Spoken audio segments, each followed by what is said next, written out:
David, thank you very much. Good morning to all of you. Welcome to the Wilson Center. It sounds to me as if the next generation is working on the next generation from your comments here, David. We're delighted to have all of you here. It's a genuine thrill for a person of my age to be in the company of so many young and very talented leaders. It is said, of course, that we are known by the company we keep. And if that is true, I am certainly honored to be in your company this morning. Let me recognize David Mortimer, your president, and of course, Frank Gavin, the director.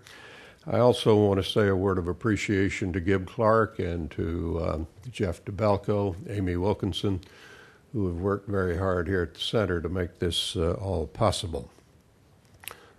Let me just say a word about the center, if I may. Many of you may know that Woodrow Wilson was the only president of the United States to have a PhD. He always believed that the scholar could learn from the politician and the politician from the scholar. And that's really what this institution that you're in now is all about. We have about 150 scholars a year come here, journalists, scholars from all over the world. And my job is to mix them with the politicians and the policymakers on the Wilsonian belief that each could learn from the other and each could benefit from that association. We try to bring together the thinkers and the doers, the policymakers, the business leaders, and the scholars to this place. We have about 800 meetings a year in the hope and in the belief that from that dialogue, better policy will emerge. Wilson famously said on one occasion that I use all of the brains I have and all that I can borrow. And we're very cognizant of that insight here as we try to bring the best brains of the country into this forum to discuss these problems. Preparing the next generation of American and world leaders is a responsibility and challenge of the very highest order. I know it is one that this next generation project has fully embraced.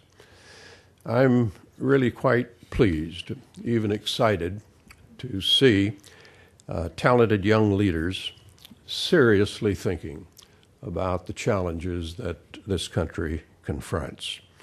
And the Wilson Center is enormously pleased to partner with the American Assembly of Columbia University on this next generation project. I know that your focus is going to be on U.S. global policy and the future of international institutions. I want to say just a quick word to you, not about global problems, but about the United States. My generation has not done its work perfectly. We bequeath to you a nation of unrivaled power and wealth, but also one with very serious problems like war and inequality of opportunity, crime, climate change, drugs, and a lot of others. Above anything else, I hope you have acquired, however, some of the simple virtues: tolerance, a sense of public service, a commitment to liberty and justice for all people, an enthusiasm and zeal for this country and its quest for a more perfect union, all of which will serve you well and are, in my view, necessary leadership qualities if this nation is to successfully meet the challenges before us. This really is an extraordinary country of which we are a part. When I went to high school, a good many years ago, we had 130 million people in the country. Today, I don't know exactly what the figure is. It's well over 300 million. It's a country then that has far more than doubled in my working lifetime in population alone. But as you know, beyond that, it is a country with enormous variety. People of different backgrounds, economic status, gender, ethnicity, and ideology. And I have been impressed over and over and over again how difficult this country is to govern. The result today is that the unity of the country is under strain. Our politics is fragmented and often very mean-spirited. People are disappointed with the performance of government and often disillusioned, even cynical. And yet, as we all understand, our problems are really formidable, both in the foreign and the domestic areas.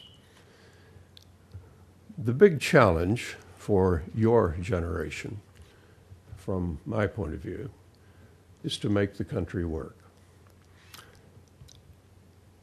My suggestion is that we have to return to the basis of our constitutional system, with all of that means, and which, with the constraints of the moment, I do not have time to develop. But perhaps your discussions today can begin to flesh out an answer.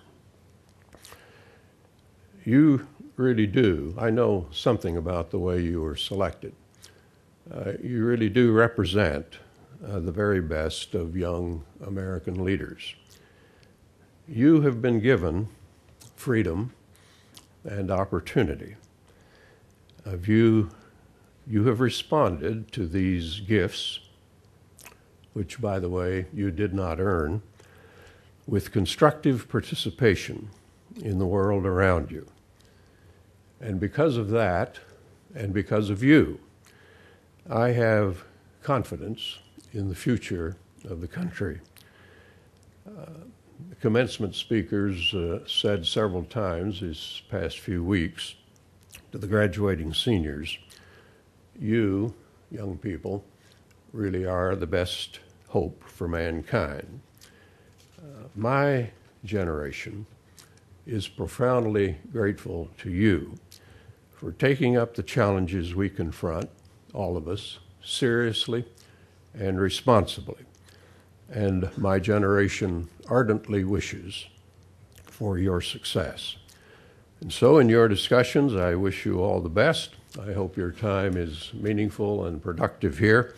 I hope that I will have some opportunity in this busy schedule that you've put together, a wonderful schedule with good panelists and speakers, that I might have some time to interact with you as well. Thank you for coming.